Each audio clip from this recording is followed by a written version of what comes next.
Hello, everyone, and welcome to Behind Our Science. My name is Roberto Mota.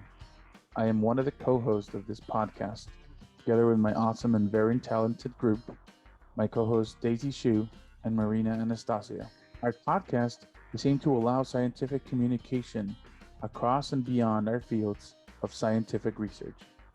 We aim to provide what is behind that research, the real-life struggles behind it, the emotional component of our individual research focus, and most importantly, trying to allow people to know the scientists behind that science. We want to engage a general audience to advocate for research initiatives to foster community engagement and promote the advances to global health that research enables. With this, I want to thank our sponsors and supporters, the American Society for Investigative Pathology and the Histochemical Society, as well as the respective journals, the American Journal of Pathology and the Journal of Histochemistry and Cytochemistry. So, there is nothing more to say, but hope you enjoy this first introductory episode. On this episode, you will get to know our team and hear their story behind our science. We also talked about our current topic in vaccination efforts and academic research. And remember to always believe what is behind our science.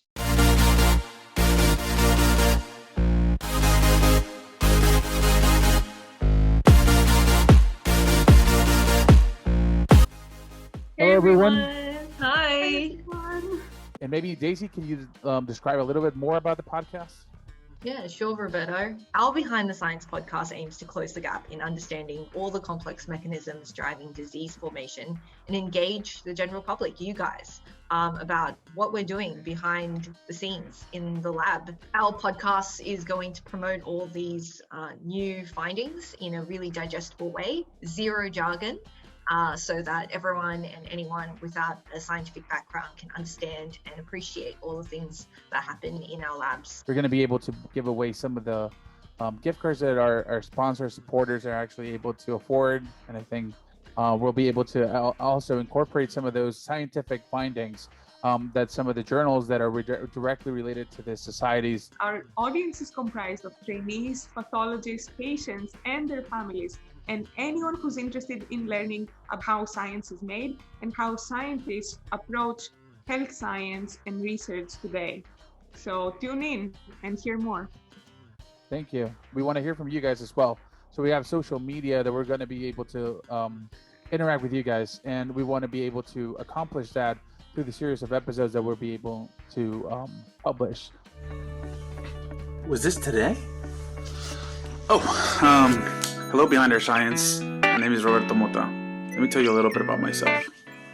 So I am married to my beautiful wife, Naomi. I have 3 kids. Oliver, who's 7, Isabella, who's 6, and Tiago, who's almost 2. So I practiced medicine for around 2 years, and I came to the U.S. in 2014. Did my master's degree at the University of New Mexico, Lobos. Then I moved to the University of North Carolina when I did 3 years of postdoc training. I also did 1 year of postdoctoral fellowship at the University of Texas Southwestern. And after that, I've been at the University of Pittsburgh ever since. I could say I'm a horror movie fan. One of my favorite ones is Friday the 13th. As you can see, I am a big Jason fan. I identify with that guy big time. Big time. Hi, my name is Daisy Shu, and I'm currently a postdoctoral research fellow in the St. Junior's Laboratory at Scapin's Eye Research Institute of Mass Eye of Harvard Medical School. I currently study the role of mitochondrial metabolism in diseases of the retina, including age-related macular degeneration, which is a leading cause of blindness worldwide. I was born and raised in Sydney, Australia, and my parents are from Shanghai. I completed my optometry degree from the University of New South Wales in Sydney, Australia, and worked as a clinical optometrist for 2 years before deciding to pursue a PhD. I did my PhD in the Lens Research Laboratory headed by Professor Frank Lovercue, where I studied the role of growth factor signaling pathways and how they're involved in cataract formation and how we can block those pathways to then prevent cataract from forming. After finishing my PhD, I hopped on a plane and here I am in Boston, Massachusetts. As you can probably tell, I'm obsessed with the eyes and the visual system, and my life's mission is really to unravel more and more about the complexities of the ocular system and how we see. I'm so excited to be part of the Behind Our Science podcast. Stay tuned for some great episodes to come. If you want to hear more about my Behind of Science, please watch the following video. Behind Our Science, I'm Marina. I'm originally from Greece, born and raised. I come from Greece's second largest island, Evia, from a village right outside Chalkida. I studied in Thessaloniki for undergrad, and I have a degree in biology. Then I moved to the island of Crete and the University of Crete Medical School for my master's degree in molecular mechanisms of disease. After that, I did an Erasmus rotation. I came to the US. I studied at BU. I interviewed at HUS, where I landed as a PhD candidate in vascular immunology in the lab of Pilar Alcaide. I have awesome lab mates, and we have lots of fun. I study endothelial cell innate sensing in the context of vascular injury. I love being creative, and I subscribe to the idea that having a scientifically oriented mind and being creative are not mutually exclusive. Being a PhD candidate means that a future is filled with possibilities, but also question marks. All right, so we're back. I guess part of the things that makes us common with each other, and I guess what drove this project for the podcast was been the American Society of Investigative Pathology. This is a diverse group that actually carries a lot of different nationalities. Professionally and personally, we have international people that join our society like every single day. So one of the things that makes us rich is where we're coming from. So I guess we can sort of like talk a little bit about that. And I'll start. So I'm originally from Mexico. I was born in Mexico, born and raised in Ciudad Juárez, Chihuahua, Mexico. And so that's a border city with El Paso, Texas. So I was really, really fond to the American culture. So really early in my career, I decided to be a physician, even when I was 5 years old. So I came here to the US in 2014, did my master's. In 2016, I decided to go into a postdoc position, and I've been 4 years into my postdoc position. And then after that, that's where I got my first faculty position right now at the University of Pittsburgh. I guess part of the reason for me coming to the US was research. There was not a lot of development back in my country. So the idea to actually impact and transcend my medical profession, because I'm a medical trainee, so I went to medical school, was that I wanted to train as a physician scientist, and in order to do that, I needed to come to the US. And I mean, it's been a great path ever since. I can share a little bit about where I'm from. So Mexico, one of the biggest things in Juarez is burritos. That's where it was coming from. And I think that's my favorite food, I guess my favorite junk food, because it's, so the story goes as a guy that was in the middle of the street with a small donkey. That's what it translates to burro, meaning donkey. So small donkey is burrito. So this guy was having, so his wife apparently gave him some lunch, but he didn't have a plate. So what he did was, I think it was rice or something. He had a corn tortilla, so he put the rice in the middle of it and then started eating it. So other people saw him and he was like, oh, the burrito guy. So the small donkey guy. And then that's how they become. So that's, I guess, a fun fact about my city. I guess it's my favorite food. I love everything Mexican. If people want to know what a good Mexican restaurant is, if you can see the cook, it's a good place. I'm from Sydney, Australia. And I was born and raised in Sydney, and my parents are from Shanghai in China. So I also speak the Mandarin and the Shanghai dialect, which is a fun fact about me. So my favorite food is Shanghai Dumplings. You might have tried these before. They are also known as xiaolongbao, and they are basically like these morsels of deliciousness with pork inside. And in terms of dessert, I love sticky date pudding. It's like the perfect blend of this pudding, like a cake type thing, infused with dates and just sweet stuff, sugar, basically. And then you pour a butterscotch sauce over it, and it's served hot with a side of cold vanilla ice cream. Australian restaurants typically have that on their dessert menu. What about you, Marina? So these foods sound amazing.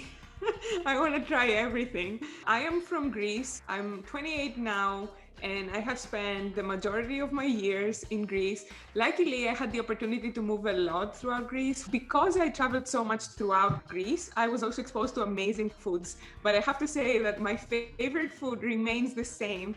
since I was like 4 years old. So my favorite food is a Greek food, no surprises there. And it's called stuffed peppers. It's basically beef with onion, rice, and raisins, and you can, season it however you like. But what's really cool about this dish is that it's so easy to make. My grandma would ask me to help her while she was making it. So you basically take the peppers, empty them out, and just dump the rice and the raisins and everything else inside. And I preferred mine meatless. So I would like work with her in the kitchen and mixing ingredients and following a recipe. And it was just so much fun to remember. And though I have tried many dishes in the past, this one always just tastes like home. What guided me into research was this love of just knowing how diseases form. I was always just really curious. There are so many, like as an optometrist, I see a lot of patients with eye diseases, and a lot of questions spring to mind, and I can see some correlations. So certain associations with other diseases, for example, that could trigger some other diseases to form. And these questions just spring to mind. And I guess I'm just really curious about what are the kind of cellular processes that are going on inside the eye that are leading to these diseases, and how can we circumvent that? How can we block certain pathways so that these diseases don't form? And those questions I'm just really curious about, and that drove me into the direction of wanting to explore them and investigate them in a research setting. So actually doing experiments and mixing things. So that's really fun. I didn't know I was going to go into sciences until later towards my high school years. I always enjoyed solving puzzles and finding connections where others could not find any. I knew I wanted to take that track, and it led me to the School of Biology. And the second I started taking classes, I knew that I was at the right place. I loved every class. It was hard for me to narrow it down for further studies because everything was so interesting. So what guided me into research? I guess after 2 years of medical school, I lost an immediate relative due to actually heart disease and type 2 diabetes. It was an uncle that I really loved. And when he passed away, I just felt like discouraged. I didn't know what to do. I was thinking about how to what to do next. As a second-year medical student, I thought I knew it all, and I didn't. And it turned out that I couldn't be there for the people that I loved. So I thought, this is going to happen soon for my dad, anyone else that might love. So the only way of doing it was research, and translational clinical research was and is still my ongoing focus. So after that, I decided to go into research. I did a master's, I did a postdoc training, and I still focus on type 2 diabetes and atherosclerosis, which was, again, the cause of death of this uncle. But I think it's something that guided me into the right way and determined my outcome in life, which was to try to alleviate those health disparities. All right, so we are back. Thank you so much for joining us. So we have a next discussion that we want to try to include in our podcast. So with the recent advances in the vaccine and people taking vaccines, there's a very recent topic about discussing either to take or not take the vaccine.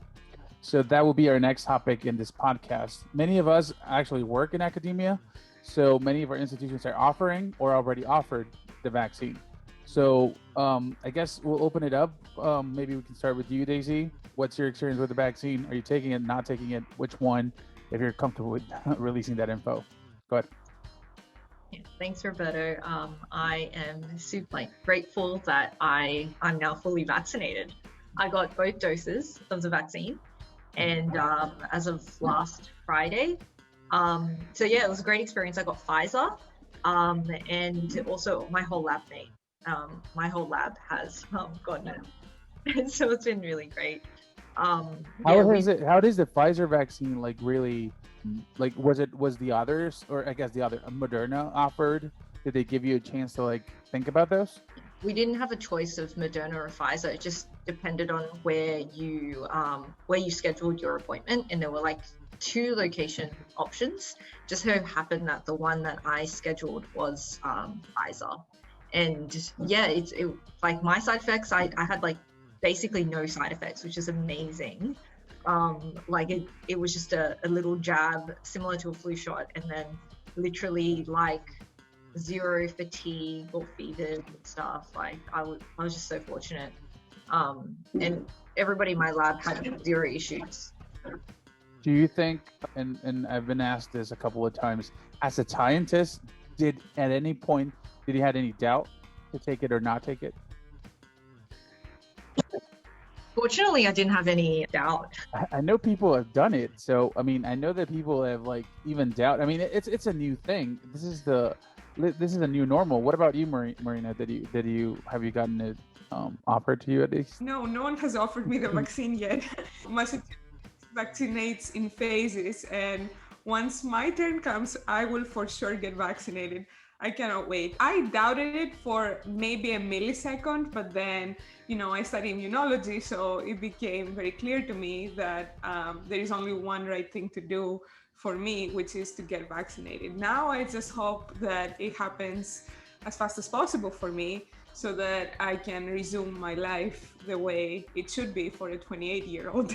In terms of like which vaccine to get, I would say whichever one I'm offered first.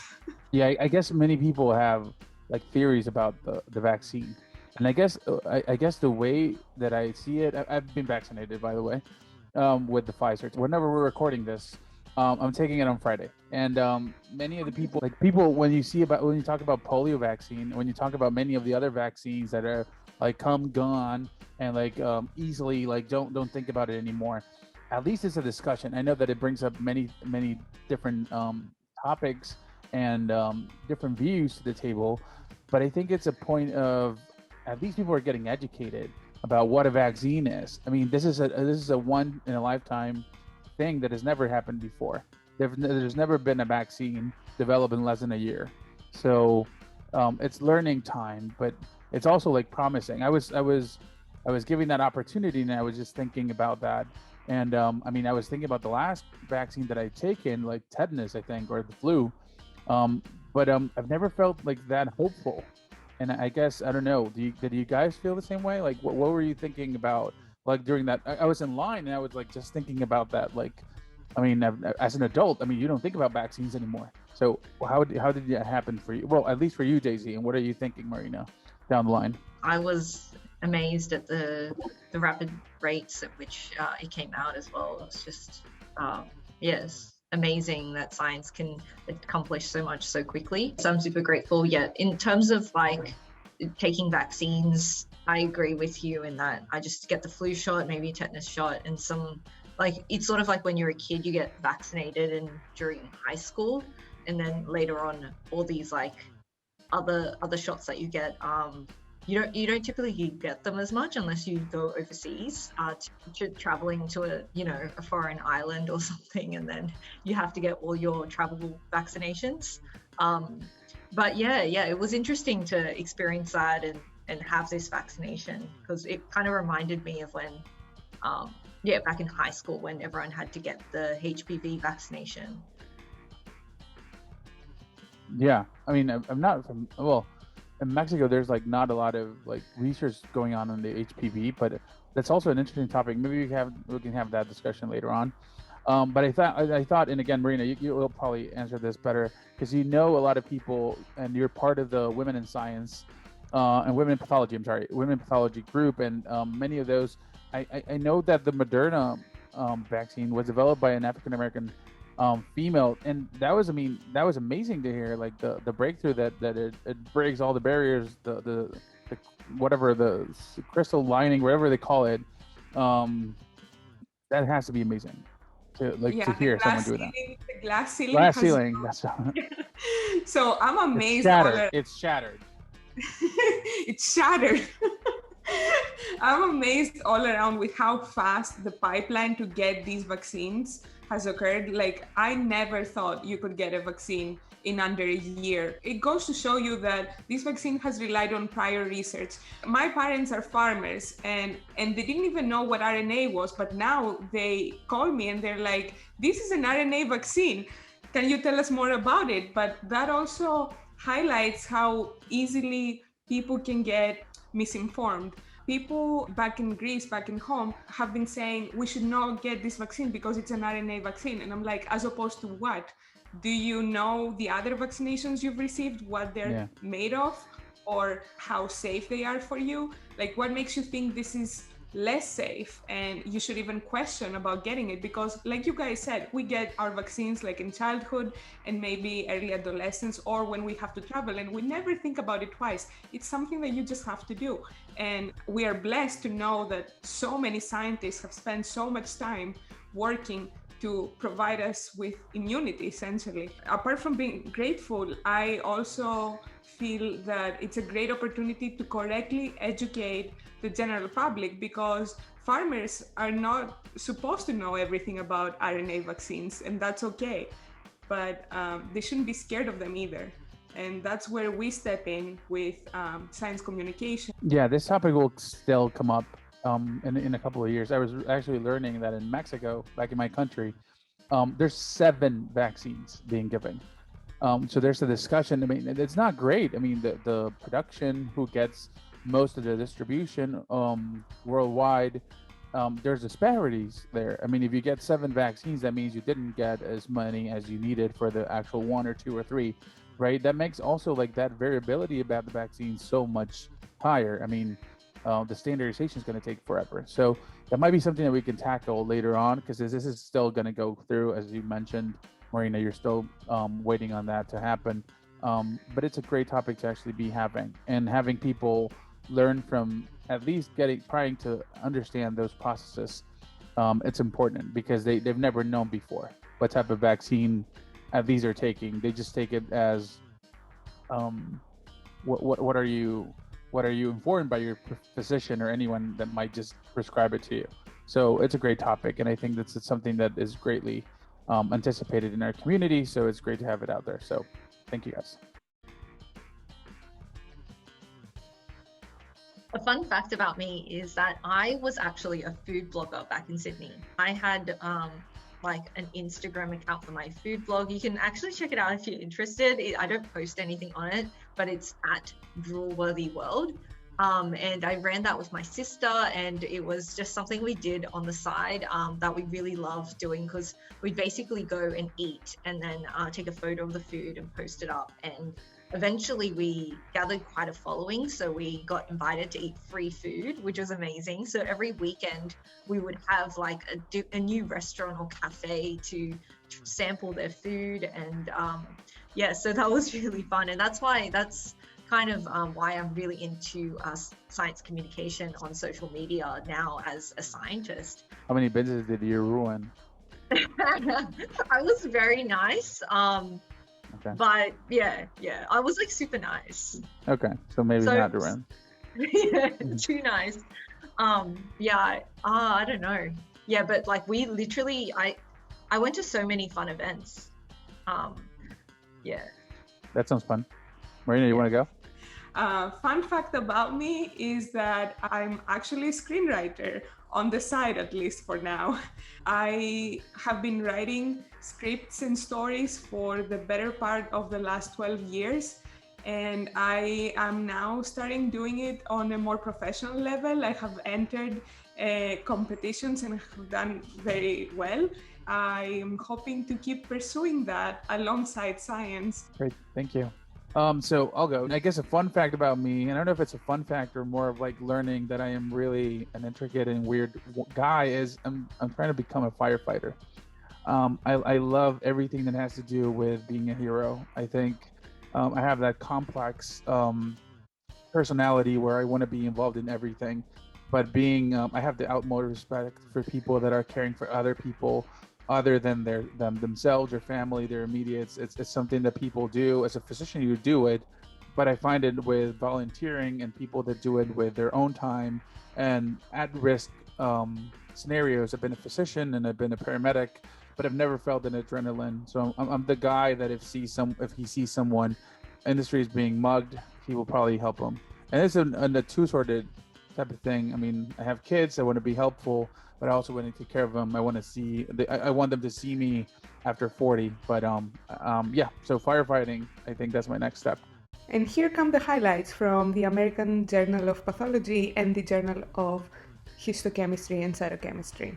We want to highlight two papers from the Journal of Histochemistry and Cytochemistry. The first one was published in March 1st, 2021, and its leading author, Aditi Bagchi, used immunology and staining cancer tissues to investigate future biomarkers.